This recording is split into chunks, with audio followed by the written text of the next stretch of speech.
Tardes, bienvenidos nuevamente a su canal en Terapia Avanzada en Heridas. Y bueno, hoy tenemos un invitado desde un lugar muy hermoso de México, que es Oaxaca. Y bueno, les presento a nuestro experto del día de hoy, Christopher Osuna Altamirano.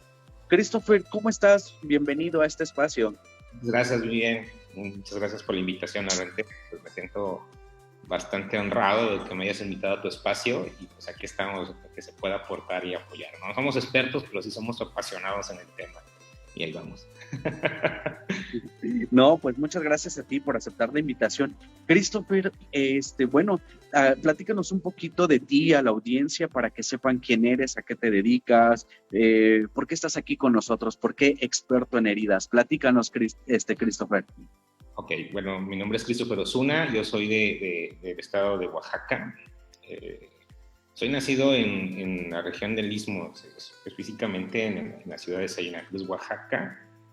Estudié la enfermería general hace ya buenos tiempos en Tehuantepec, en la Escuela de Enfermería de Tehuantepec de la UAPCO. Después hice la licenciatura complementaria igual en la Facultad de Enfermería de la UAPCO. Después hice una especialidad en urgencias, trauma y desastres. Hice una maestría en administración de hospitales. Luego hice la maestría en terapia de heridas, estomas y quemaduras. Y trabajo en el Hospital Regional de Alta Especialidad de Oaxaca y en el Hospital de ISSSTE, Regional Presidente Juárez del ISSSTE. ¿Por qué heridas? Híjoles, a todas las personas que han trabajado en las áreas de salud, y sobre todo en las áreas de urgencias, no me van a dejar mentir, lejos de las urgencias, muchas veces te llegan a los pacientes que realmente no son urgencias, pero sí necesitan una valoración y una interconsulta, y llegaban en cantidades pacientes con pies diabéticos, úlceras por presión, en ese entonces les llamábamos. Ya los teníamos ahí, esperando la valoración del cirujano, del ortopedista, con el pie así expuesto, ya sabes, el dolor insoportable, las áreas de urgencias atiborradas, todos tolerando nuevamente ese olor, pero yo me preguntaba, ¿qué más podemos hacerle, no? Y tengo una compañera, esto generalmente se ve más en los hospitales, por ejemplo, en el hospital del ISSSTE, que es un hospital pues, general de segundo nivel, que atiende a todo tipo a sus derechohabientes, pero en el hospital de especialidades es un poco más reducido la población. Sin embargo, llegaban este tipo de pacientes, y ahí en el hospital tengo dos compañeras que son egresadas también de la Universidad Panamericana, ya traían la maestría y nos empezaban a enseñar y podíamos, consejos de cómo podíamos manejar. Y de ahí nació, fíjate, mi curiosidad por las heridas, ¿no? Realmente dije, no, esto se ve súper complejo, y ahí decido irme a México a estudiar la maestría. Me enamoré completamente de las heridas y la forma en cómo nosotros lo abordamos. Y de ahí, pues también tengo práctica privada, y pues lo que más me llega es las lesiones por presión, las úlceras vasculares, y ni se diga de las úlceras neuropáticas o por pie diabético. Claro que sí, Christopher. Y bueno, hay algo muy importante. Tú como licenciado en enfermería y ahora como maestro en heridas, si a nosotros como médicos es un poco difícil tener que abordar a los pacientes, es un poco difícil cambiar el sentido de nuestros colegas, los colegas cirujanos, los colegas angiólogos, y bueno, a un sinfín de personas que están en el hospital. Me imagino que para ti, Christopher, también fue un reto muy importante, y sigue siendo un reto muy importante para poder sobresalir en una clínica de heridas y decir el por qué se toma una decisión y el por qué vas a tomar cierto tratamiento en el paciente y sobre todo con pie diabético, que hoy es nuestro tema, ¿no, Christopher? Y no, hombre, el trabajo sigue. Realmente es un trabajo arduo. Nadie es experto. Yo siento que nadie es experto en el tema, es habilidoso. Conforme va pasando el tiempo, vas conociendo más cosas, y si te vas actualizando, como que vas adquiriendo o homogenizando tanto el conocimiento científico, lo que te dice la bibliografía, los ensayos clínicos, todas las investigaciones, y lo aplicas en la realidad, pero a veces sabes muy bien que siempre hay un sesgo, un pequeño margen de error en donde tú aplicas lo que te dicen ciertos estudios y a la mera hora no va como tú lo esperabas o como dicen que tiene que ir. generalmente, sobre todo los médicos que tienden a ser muy cuadrados. En enfermería yo creo que es un poquito más abierto porque lo vemos como que más de forma en la base empírica, a la hora que vemos en la realidad y lo aplicamos en el paciente y vemos cómo responde el paciente a esto, nos damos cuenta que no siempre es igual. Entonces el médico es muy cuadrado. Si tú le dices que esto no, es que no funciona, que no sé qué, que no sé cuándo, esos parchecitos, porque luego te lo dicen así, no funciona, ¿sabes qué? Lo voy a meter a quirófano, o ¿sabes qué? Estás poniendo en peligro la vida del paciente y hay que amputar. Y ahí es donde empieza la lucha de decir, no, mire, es que recuerden que dice la estadística, el paciente una vez amputado, a los 5 años, la mitad de estos pacientes fallecen, o sea, su esperanza de vida cae al 50%, y también aumenta el nivel de dependencia y dependiendo también del índice de amputación que le realicen.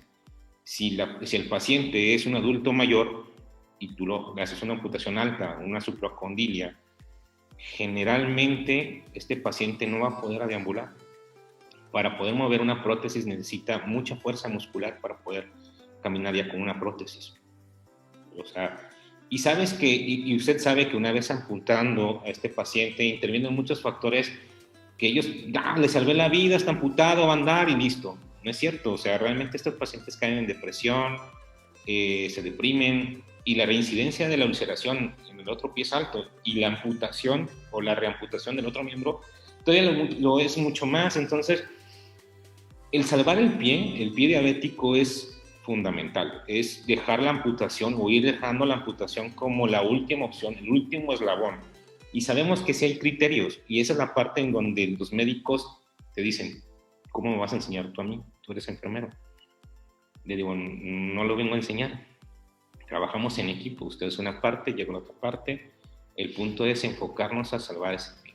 ¿Qué tan valioso es un pie para una persona? La respuesta está en usted. ¿Qué tan valioso es para usted su pie? No. Y lo mismo es para mí.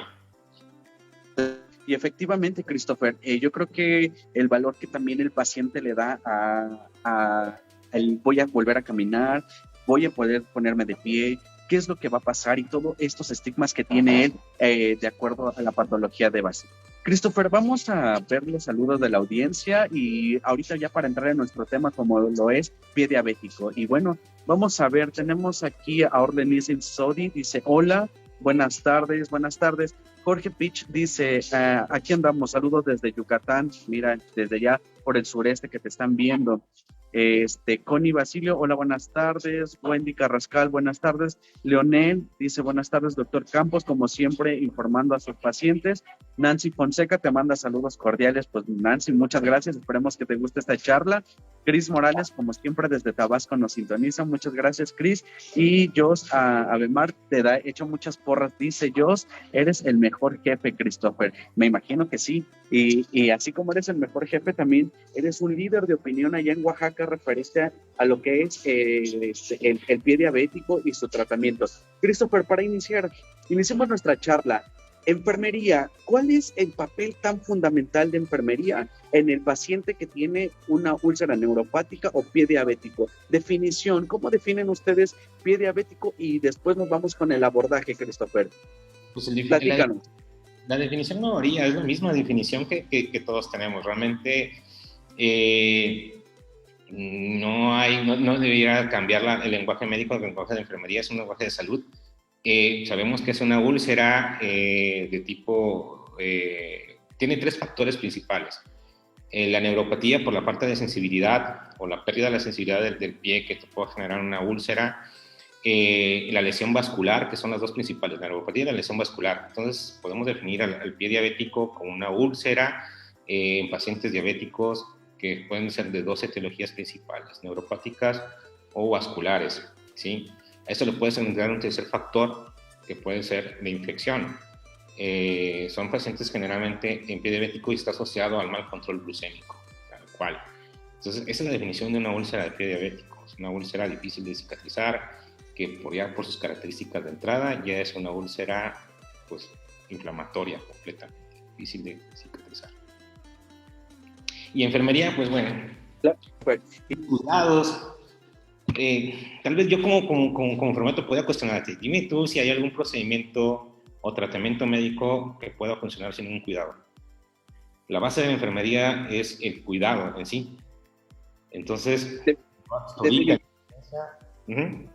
Perdón, definitivamente sí, es esa parte y como se los he ido mencionando en charlas anteriores, el cuidado, la paciencia, el respeto y sobre todo ese amor al arte que debe de tener tanto el médico que se dedica a heridas como el enfermero o la enfermera que se dedica a esta parte de las heridas. Y sobre todo creo que la paciencia es fundamental. Y tú lo dices, Christopher, ¿por qué? Porque se puede agravar el paciente, se puede complicar y de pronto te quieres volver loco y decir, ¿qué estoy haciendo mal? Y empiezas a retomar tu algoritmo para decir, creo que aquí está el pequeño error y tengo que retomar e iniciar nuevamente mi tratamiento, ¿no? Creo que es eso, paciencia y sobre todo conocimiento del tema, Christopher, ¿no? Y bien lo mencionaste hace un momento, perdón, decía, tenemos tres factores fundamentales que nunca se nos debe de olvidar. Lo que es la neuropatía como tal, la circulación que nos lleva a una isquemia y sobre todo la infección. Y bueno, Christopher, abordar al paciente con pie diabético. Christopher, en la experiencia clínica que tienes, ¿cómo abordas a este paciente con pie diabético? Ok, bien. Al inicio, fíjate que mis valoraciones eran como que un poco saltadas, ¿sabes?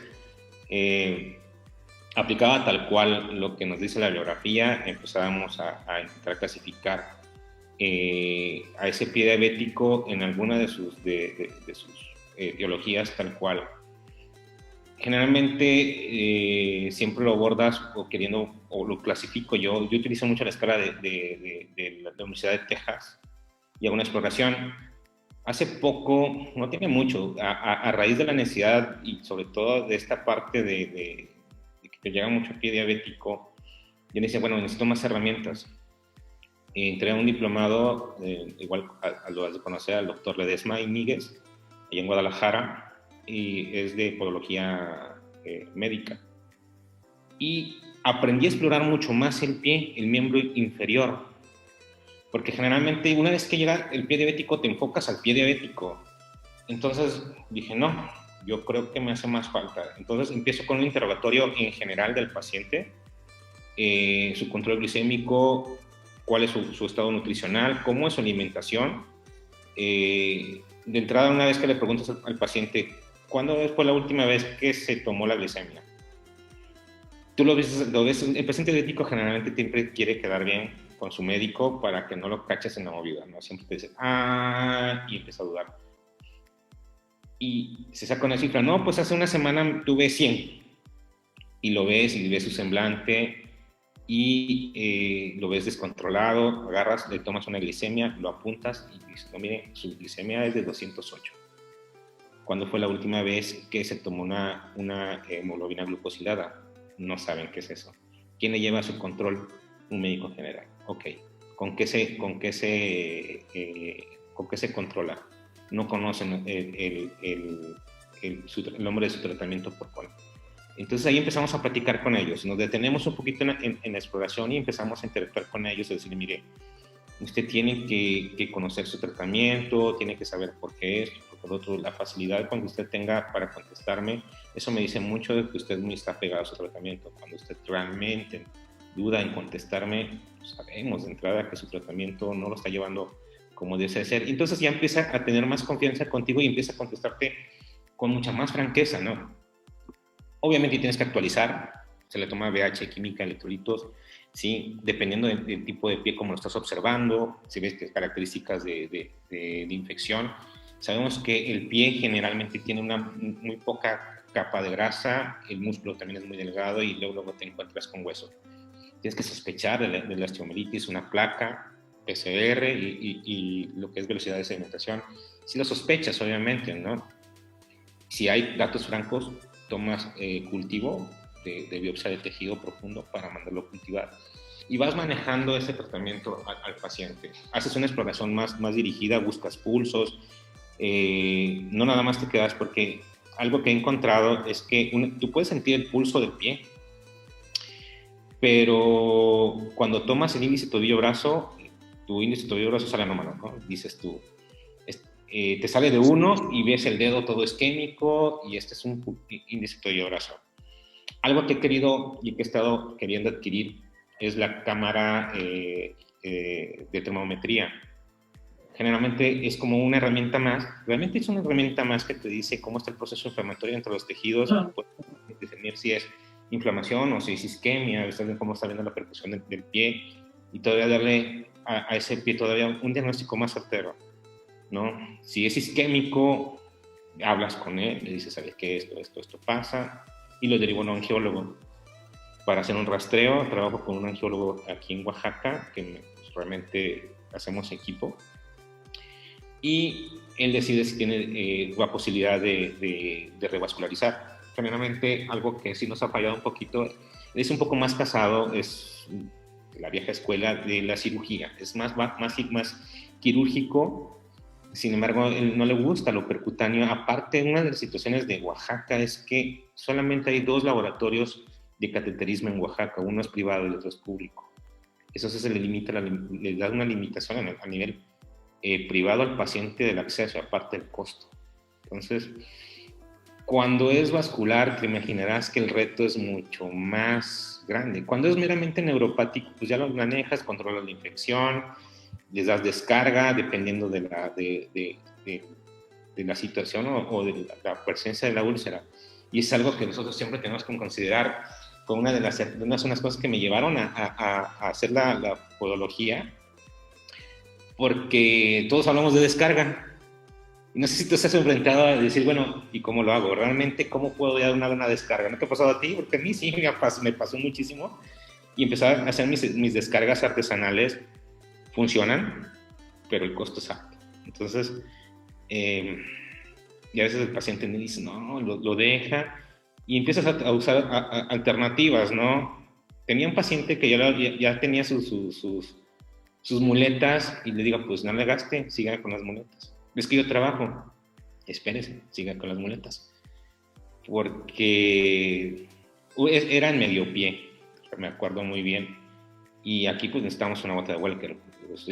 Esto cuesta alrededor de, si bien una como 1,700 pesos, y luego usar nada más en el piso. Usted ya voy para epitilizarlo, aguánteme tantito, siga con las muletas, adelante. Pero lo estás limitando al paciente, y sobre todo esos pacientes realmente están en edad laboral, están trabajando, son laborales completamente, y le estás limitando a la adquisición de su recurso. Entonces, podemos manejar guaraches volados, inclusive un truco ahí es trabajar con un ortesista, le haces una ortesis plantar con descarga, meramente, y te funciona bastante bien. Y te olvidas de la bota de contacto total, y el paciente puede caminar, y le funciona bastante bien, y generas buena cicatrización. No, obviamente no con la velocidad que tú esperas, eso sí, lógico, porque el paciente sigue pisando, pero le hace el tratamiento con la ortesis plantar, con una descarga adecuada. Eso le llamamos con claro, generalmente lo que utilizamos.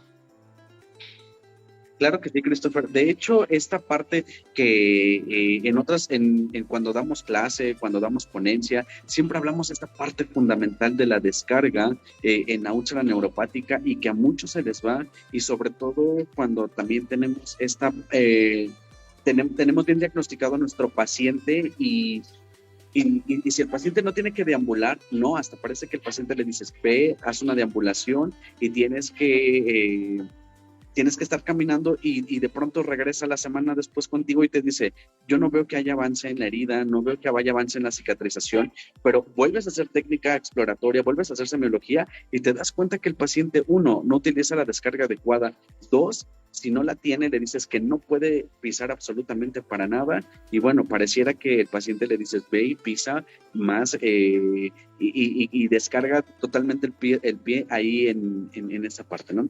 Mira, Guzmán Armando dice que el tema de pie diabético sigue siendo un reto. Claro que sí, va a ser un reto de aquí hasta que no haya evolución, y sobre todo que ya no haya diabetes, ¿verdad? En el mundo. Dice, ¿por qué no se enfatiza el proceso de atención de enfermería en los cuidados del paciente con pie diabético? El tema comercial siempre sigue siendo, siempre se centra en terapéuticas locales. ¿Qué dices a esto, Christopher? Que no se enfatiza el proceso de atención de enfermería. A ver, platícanos. Completamente la razón, realmente, y lo puedo decir así, abiertamente y siendo muy franco, realmente va a sonar muy fuerte, pero nosotros mismos tenemos la culpa. Enfermería tiene una responsabilidad, y no entendemos esa parte, una responsabilidad y donde realmente enfermería brilla con músculo propio en la prevención. Generalmente no hacemos prevención, no educamos a nuestros pacientes diabéticos para explorar sus pies. Hace poco, no me vas a mentir, no me acuerdo muy bien las cifras, pero se arrojó los resultados de la encuesta de salud y nutrición 2019, sí, 2019, y referían que solamente, si no mal recuerdo, el 20%, aproximadamente el 20% de los encuestados dijeron haber tenido solamente una exploración podológica por parte de sus médicos familiares. Eso es fundamental, o sea, tú le tienes que decir al paciente, o le decimos al paciente, es que usted tiene que explorarse diario sus pies, todos los días, pero nunca les enseñamos cómo. O sea, explorar, pero ¿qué tengo que buscar en mis pies? ¿Qué tengo que ver en mis pies? Y es algo que también ahí fallamos. O sea, si le vas a explicar al paciente qué es lo que tienes que explorarse, pues dile qué es, cómo y cómo tiene que explorarse y explícale con términos que él pueda entender que, mire, usted por ser diabético, si no se controla, ese mal control glicémico empieza a deformar los huesos de sus pies, hay caída de ciertos huesos y ahí es donde aumenta la presión en ciertos puntos de sus pies. Usted tiene que buscar en esas partes, y sobre todo donde usted apoya el pie, presencias de callos, ¿no? ¿Qué quiere decir esto? Que ahí está aumentando la presión en su pie. Es donde usted tiene que acudir con un experto para reducir la presión exactamente en este pie. Tiene que usted cortarse las uñas adecuadamente, de forma cuadrada, evitar la onicomicosis, que son los hongos en las uñas, los hongos entre los dedos, secarse los pies adecuadamente, lubricarlos, que no estén gruesos. La piel del pie, la zona plantar del pie, si se agrieta, se rompe, es un pretexto para que entre alguna bacteria residente del mismo pie por la humedad y se genere una úlcera. Entonces, tiene que lubricar su pie, no tiene que ser áspero ni agrietado. Observe sus pies, que no tengan cambios de coloración, que los vellitos de sus pies no se caigan, porque eso ya nos está hablando de que su pie está faltando riego sanguíneo. Pero si tomamos esas partes o esos puntos así de simples, no les explicamos, pues el paciente nunca va a saber qué tiene que buscar de sus pies. Cuando te llega con el dedo ya morado o negro, ¿sí? Con la infección interdigital, ¿sí? Entonces, ¿cuántos pacientes nada más, inclusive hasta la deformación unguial, te está diciendo que este pie ya empieza con datos de isquemia o con falta de riego sanguíneo, que hay una mala nutrición, y cuando nosotros vemos el pie, es que no se cuida bien sus uñas, no es onicomicosis, es una deformación unguial por falta de nutrición. Y todas esas partes la enfermería no le explica, ni siquiera los médicos. Entonces tenemos mucho que trabajar en la prevención, muchísimo. Paciente diabético, sabemos que el mexicano tenemos por cultura la mala alimentación. Lo comemos rico y es alto en hidratos de carbono y grasas saturadas. Ahí tenemos un reto de cambiar la dieta del mexicano para reducir los índices de diabetes y, híjoles, es todo un reto, ¿no? Vamos muy lento y a lo mejor lo logremos. Si tenemos diabetes, por lo menos evitar que estos pacientes se ulceren, ¿no? O sea, que es lo más catastrófico. Claro que sí, Christopher, y sobre todo, ¿sabes qué? Que al mexicano se le hace todo normal.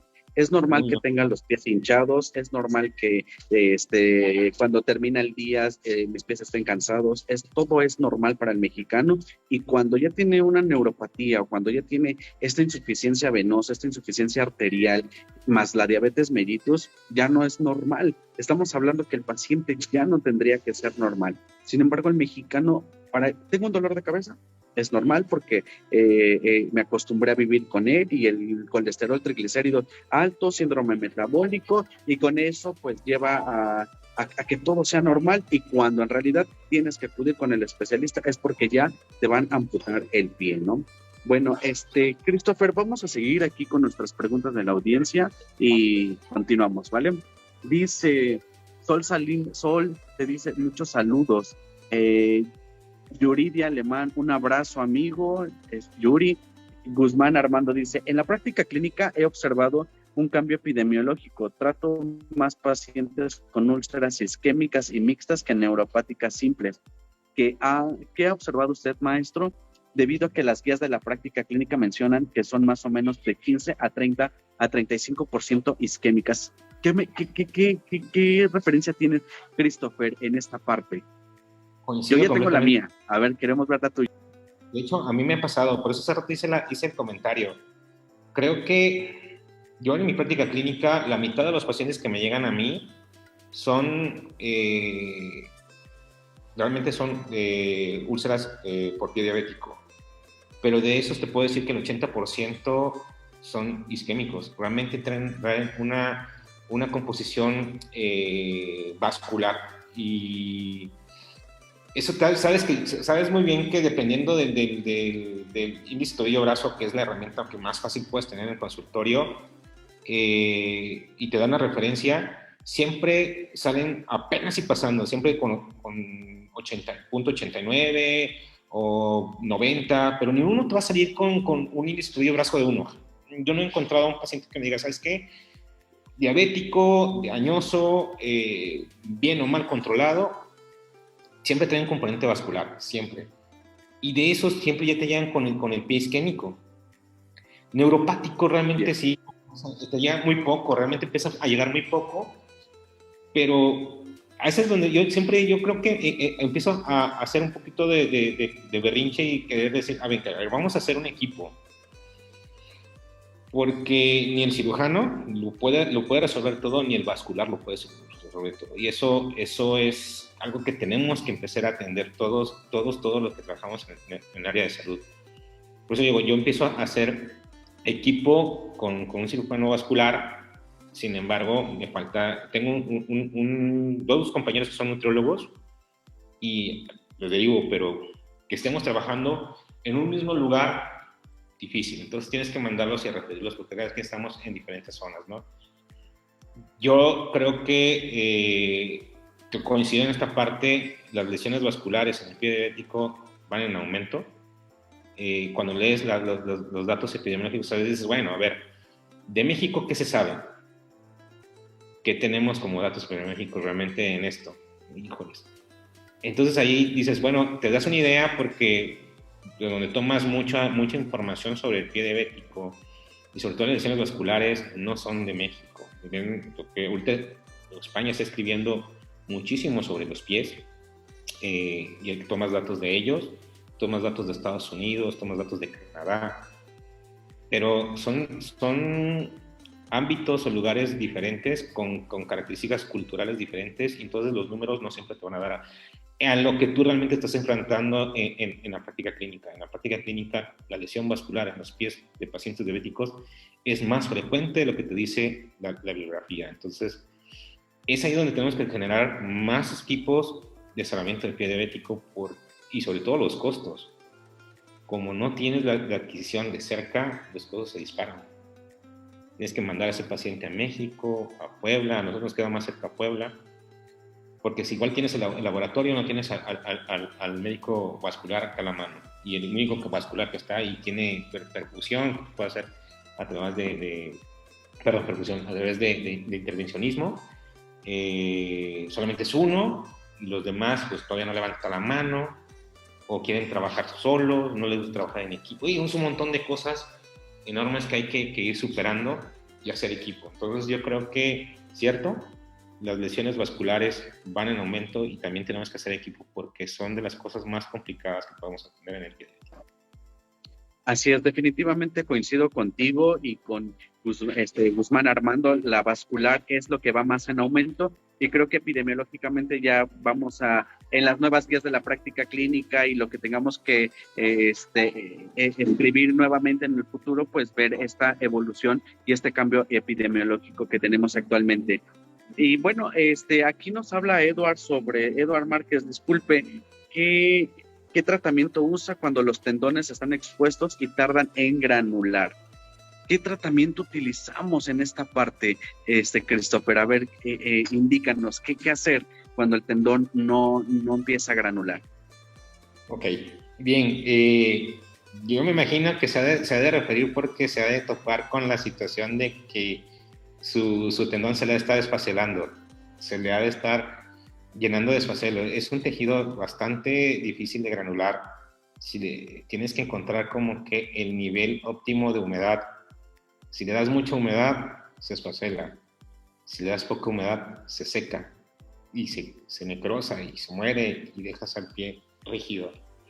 Bien, mira, ¿qué me ha funcionado?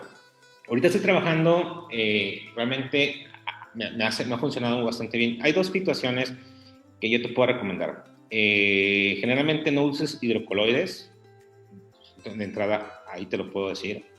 Si la úlcera es bastante exudativa, una espuma de poliuretano te va a funcionar bastante bien. Bastante bien, la que tú gustes y mandes, dependiendo del proceso. Ahorita estoy trabajando en un estudio que se le denomina estudio de la vida real o de la situación real. Lo trabaja una casa comercial, a lo mejor ya te ha sonado, y es hemoglobina en spray. Entonces aplicamos esta hemoglobina en spray en los pies diabéticos, generalmente que ellos recomiendan que los puedes utilizar hasta en úlceras infectadas. Yo la verdad no me he atrevido a hacerlo. Yo primero controlo la infección sí o sí, ya después lo aplico. Es lo que te puedo decir.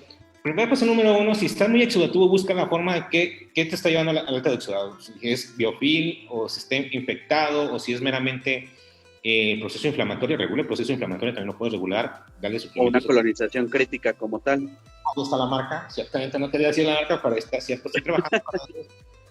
Sin ningún, a mí no me está dando nada la empresa, simplemente es publicar. Estoy comprometido a mes por mes entregar casos clínicos utilizando Granulox.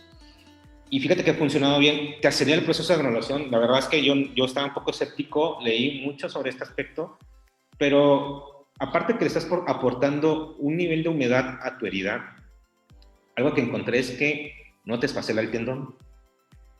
Todos hemos luchado con que, híjoles, tengo tendón expuesto, está completamente el tendón ahí afuera y por debajo, es más, tienes tejido limpio sin granular y le estás donando humedad para empezar a formar granulación, y en ese proceso se te está esfacele. Ok, si no tienes nada con qué poder controlar el esfacelo, ¿sabes qué, hermano? No le estés cortando el esfacelo, dale chance que siga granulando, ya que tengas un poquito de altura de la granulación, ve retirando poco a poco el esfacelo. Otra forma que también puedes generar, que a mí me ha funcionado, no sé si a ti te ha ido, ponle un poquito de crema enzimática con colagenasa sobre el tendón, ¿sí? Eso va a reducir el proceso de esfacelo y te va a ayudar bastante bien. Es algo que tiene un componente oleoso y que va a evitar que la humedad esté directamente sobre el tendón, reduce el proceso de esfacelo. Pero yo utilizo Granulox. Algo que también a veces me ayudó mucho, me tuve que ir a cierta parte del país a capacitarme y a preparar plasma rico en plaquetas para ciertos tipos de pacientes que son bastante exigentes. Entonces también te acelera el proceso de granulación, ¿de acuerdo? Y sí lo he usado y me ha ido bien. No todos los pacientes lo uso, solamente en algunos que sé que son muy apegados a su tratamiento y pues me respetan toda esa parte. Y pues ya. Claro. Y efectivamente, Christopher, yo creo que en esta parte tiene que ver mucho que tu tejido esté con ese tejido 100% de granulación y que no haya ese proceso infeccioso o la colonización crítica. Yo agregaría en esta parte de los tendones, hay que valorar muy bien el tendón, porque me he percatado que el tendón, si hay infección, vuela en el trayecto, en la fascia tendinosa y adiós, ¿eh? Y el proceso infeccioso cada vez se ve más complicado y ya no tienes remedio. Creo que hay que valorar bastante la viabilidad del tendón y saber la característica fundamental de él, cómo tiene ese color marrón, ese color translúcido, para que pueda ganar tejido de granulación. Hay tendones que ya no cumplen con estas características y lo principal es tener que hacer esa tendinoplastia, tener que retirarlo, definitivamente. Mira, aquí hablabas algo referente a lo que es el plasma rico en plaquetas y Armando, muchas gracias por tu interés. Dice, ¿qué experiencia tiene en el uso de factor de crecimiento epidérmico recombinante y plasma rico en plaquetas? ¿Algún caso clínico que usted sepa presente? No tengo ahorita a la mano, no descargué, las tengo en mi foto, sí, tengo varios casos con plasma rico en plaquetas, tal cual. Te digo, si los utilizo. Algo que tienes que entender es que, como bien dijiste, una vez que estás seguro de que tu herida no tiene una condición crítica y que tienes controlado bien la infección, adelante. Te acelera el proceso de cicatrización bastante bien y te genera una cicatrización mucho más uniforme, más organizada. Pero no lo aplico en todos los pacientes, a pesar de que lo manejo y lo sé utilizar, no lo aplico en todos los pacientes. Realmente sí son casos en los cuales el paciente tiene unas condiciones óptimas de limpieza, de higiene, se cuida bastante bien, controla su glicemia y sabes que no te va a contaminar la herida, no es muy apegado al tratamiento, va. Porque, como bien dijiste, el tendón es una de las vías más rápidas de diseminar la infección, al igual que el hueso. Entonces, si tú le aplicas a esta parte, o lo que yo tenía de experiencia, algo más proteico, como el plasma rico en plaquetas, y el paciente ves que te llega con la venda toda sucia y que no cuida sus heridas, ¿sabes qué? No te metas en problemas, no le metas algo así porque vas a generar una infección mucho mayor. Entonces, con mucho cuidado, pero sí funciona bastante bien, va muy bien realmente, funciona bastante bien. La verdad es que sí. Así es, definitivamente, y ese cuidado, el paciente, yo siempre he dicho, el éxito del tratamiento es el cuidado de los cuidadores, vaya la redundancia, y sobre todo del paciente y todo lo que nos apoye, porque como tú lo dices, llegan pacientes con las vendas llenas de tierra y dices, camino, no pise, por favor, o sea, el que no pisa no trae un vendaje de esa índole. Dice Naima Hernández, saludos, mi estimado doctor, para tener un tratamiento oportuno es muy importante realizar el ITB. Yo creo que son comentarios desfasados de lo que estabas hablando hace ratito. Alex González dice, felicitaciones al maestro Christopher. Nubia Gabriela dice, yo como enfermera me capacito constantemente. Traté de abrir un consultorio de enfermería para cuidados de heridas, desde pie diabético hasta úlceras, pero Cofepris no cree en enfermería y no me permiten abrirlo con este título de cuidado de heridas porque es solo. Christopher, pues yo creo que aquí, como tú lo dices, un equipo multidisciplinario, ¿no? Que nos apoyemos médicos y enfermería para poder abrir este tipo de consultorios. ¿Qué nos platicas al respecto, Christopher? Yo tengo mi consultorio, está en una zona centro de aquí de la ciudad de Oaxaca, pero no lo abrí por aparte, que soy muy franco, precisamente por el mismo detalle de Cofepris. A pesar de que ya tengo varias acreditaciones como tal, o sea, el plasma rico en plaquetas es una acreditación tal cual, no cualquiera lo puede aplicar, tienes que cumplir ciertas normas y ciertos criterios donde preparas el plasma rico en plaquetas y todo eso, no lo puedes preparar dentro de tu consultorio, es una zona específica. A pesar que también cuento con equipo pues, como estilizadores y todo lo demás, sin embargo, ¿cuál fue pues, lo que te puedo dar como consejo? Yo rento un consultorio dentro de una clínica y con título y cédula realmente Cofepris ya te da esa apertura. Generalmente si tienes no solamente un certificado que no sea título y cédula, que no esté registrado bajo profesiones, difícilmente te van a dejar ejercer. Entonces, inclusive para que tú puedas rentar un consultorio dentro de una clínica particular, la misma clínica tiene la responsabilidad porque llega a las asociaciones o las revisiones de COFEPRIS y te dice, a ver, o sea, ¿quiénes están rentando ahí?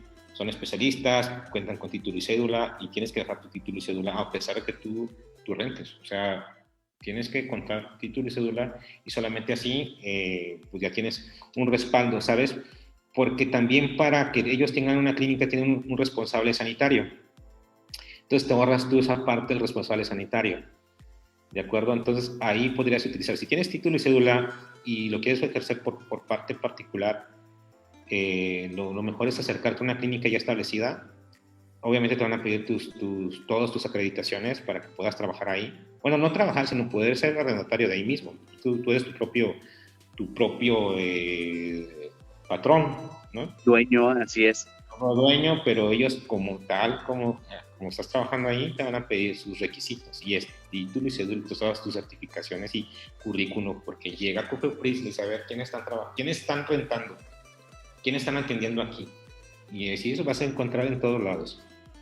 Así que ahí está el consejo. Claro que sí. Y bueno, Nubia nos dice que tengo desde el 2016 perteneciendo al grupo de líderes de clínicas de heridas Jalisco con el jefe Jorge Gudiño. De verdad, enfermería tiene mucho empoderamiento, pero debe darle la oportunidad de demostrarlo. Claro que sí. Ajá. Dice, saludos al maestro Christopher Osuna, Nancy Fonseca. Muchas gracias, Nancy. Y Nubia, pues efectivamente, yo creo que, como dice Christopher, el respaldo de una cédula profesional, tanto a nivel de especialidad y maestría, te va a ayudar bastante. Retoma esta parte de regresar al aula, estudia la maestría, ustedes como enfermeros en la maestría tienen una oportunidad muy, muy grande y sobre todo esta, es a diferencia de nosotros los médicos que no alcanzamos a cubrir una beca por estas razones, pero bueno, ustedes sí lo pueden lograr y yo creo que regresar a los libros,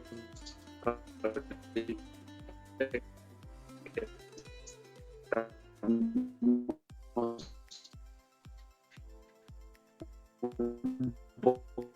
poquito distancia, creo que sería un momento para actividad poner este consultorio y bueno, definir pacientes con heridas y pie diabético. Creo que la maestría te da un conocimiento fuerte, ¿no?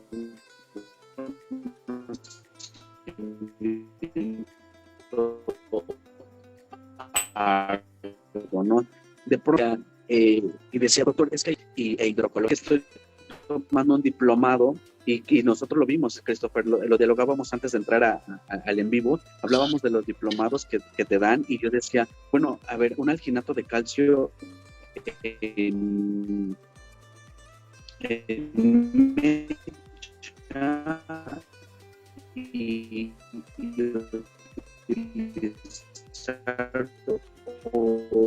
un hidrocoloide, ¿cuál es el fundamento científico o por qué lo utilizan? Y no lo sé. ¿Tú podrías decirme algo referente a esto? Christopher, ¿me escuchas? No te escucho. Pero sí te entendí. Y es exactamente lo mismo que a mí me sucede. Hay algo que no me vas a mentir, y hasta nuestro mismo maestro lo ha dicho, no tenemos como que suficiente evidencia científica sobre los tratamientos. Entonces, decir, bueno, ¿por qué este sí y el otro no? Yo realmente a veces lo que me baso es en ensayos clínicos y empiezo a empezar a buscar el nivel de evidencia que tienen y empiezo a ser un poquito más pues, no sé, meticuloso a la hora de leer sus artículos y ver la forma en cómo lo aplican y ver los resultados que tienen y ser un poco más crítico en ese aspecto. Entonces yo siempre me baso no solamente en experiencia, ¿no? Porque dices, bueno, hidrocoloide, y ves que todo el mundo pone hidrocoloide, y cuando yo puse hidrocoloide dije, caray, no me agradó. Ciertamente sí utilizo el hidrocoloide pero por otros fines. No sé, a mí me funciona muy bien para desbridar, pero para controlar la humedad luego me encontraba los bordes más cerrados y empecé, ¿no? Así como tú, a buscar evidencia científica sobre artículos científicos, y ya me daban un poco más de respuesta, ¿no? Y lo aplicaba y más o menos, y empezabas a hacerte tu propio criterio y empezar. algo que tenemos es que en las heridas no tenemos un tratamiento homologado. Son pocos los tratamientos que podemos decir como gol estándar. Uno de ellos es la compresión en las úlceras venosas y la descarga en el pie diabético o neuropático, meramente. Pero al decidir un hidrocoloide, una espuma de poliuretano, o esto o el otro, no lo hay. Y inclusive los ensayos clínicos que hay para tal, son pocos. Son muy costosos. Y algo que también te encuentras tú, y cuando lees ese tipo de cosas, cuando ya lees un poquito más a fondo, te encuentras que pues fueron patrocinados o que tú ahí hay un sesgo de situaciones pues de conflictos de interés. Pues ya así como que dices, bueno, lo voy a tomar, lo pongo en práctica y veo si me funciona, ¿no? Pero el punto es que no tenemos una forma de homologar el tratamiento. Podemos utilizar diferentes tratamientos para una misma cosa. Y creo que esa es la parte que te da, sobre todo, la maestría en la especialidad referente a todo lo que tú puedas encontrar. Que tú siempre te buscas, el diagnosticar lo que estás tratando o lo que vas a tratar. Y dos, que tus tratamientos vayan enfocados a lo que está en la bibliografía científica, y creo que es el extra, ¿no? O sea, dejas un poquito nada más el ir haciendo empirismo y vas leyendo un poco más y vas viendo qué sí funciona mejor y por qué funciona mejor y vas haciendo ya tus modelos de tratamiento. Sin embargo, la lucha de ese tipo de enseñanza de que para mucha humedad esto, para poca humedad esto, para esto, quisiéramos que así funcionaran, pero es más complejo de lo que te puedes imaginar. Entonces, yo lo que hago es llenarme de bibliografía, ser un poquito más crítico de lo que estoy leyendo y sobre todo en ver cómo funcionan ciertos tratamientos enfrentados con otros, siempre en estados comparativos. Es lo que yo utilizo.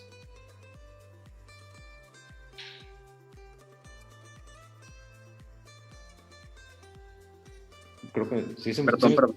No te preocupes. Sí, lo escuché. Pues sí, definitivamente es esa parte fundamental de la evidencia científica, de estar leyendo y estar compartiendo y estar estudiando sobre todo esto y saber las características de cada uno de nuestros apósitos, ¿no?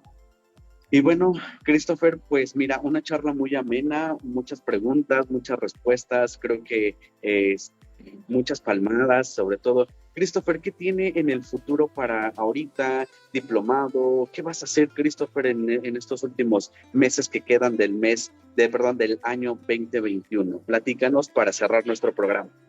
Híjole, son muchos. Realmente tengo bastante llena la agenda. Es algo que todo el mundo me lo dice. Realmente mis compañeros, amigos y mi propia familia me dice, oye, ya. ¿No? Actualmente estoy estudiando. Es algo que me está absorbiendo bastante tiempo, a pesar de que digo, acabo de terminar el proyecto, la maestra Nancy Fonseca me estuvo apoyando con mis alumnos exalumnos y compañeros de la Escuela de Enfermería del ISSSTE, da cursos posttécnicos, estuve coordinando el curso posttécnico en manejo avanzado de heridas, sistemas y quemaduras. Pues duró el año, acabamos de terminar apenas la semana pasada, viernes.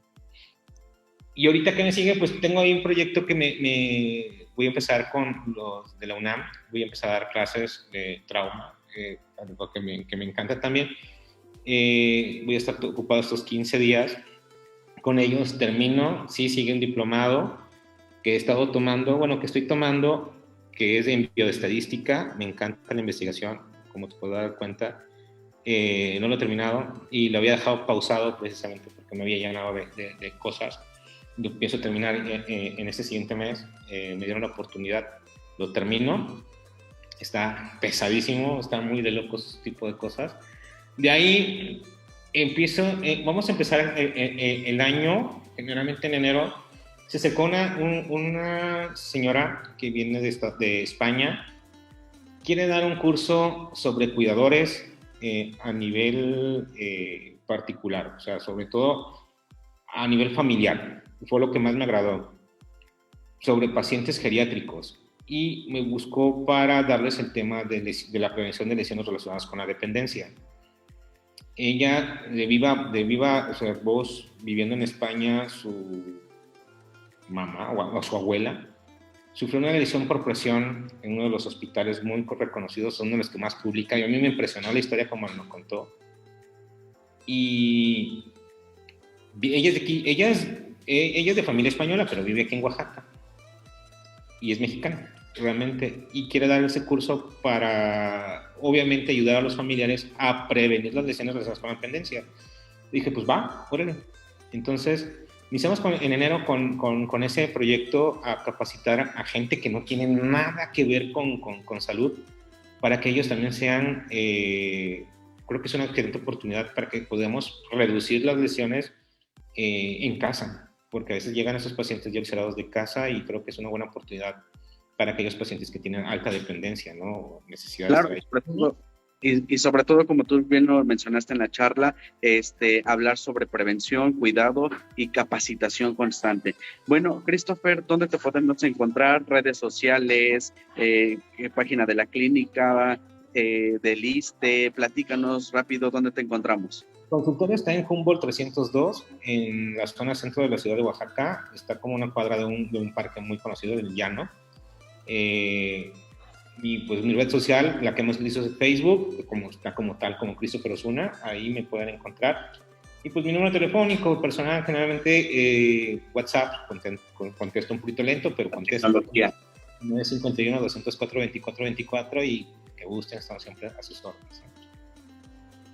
Pues bueno, muchas gracias, Christopher, ya tienen ahí su contacto, ya saben dónde podemos encontrarlo y bueno, sería todo, nos vemos la siguiente semana. Muchas gracias, Christopher, por todo tu experiencia y tu conocimiento en esta charla y nos vemos la siguiente semana, nos sintonizamos, saludos desde la Ciudad de México, saludos desde Oaxaca, muchas gracias.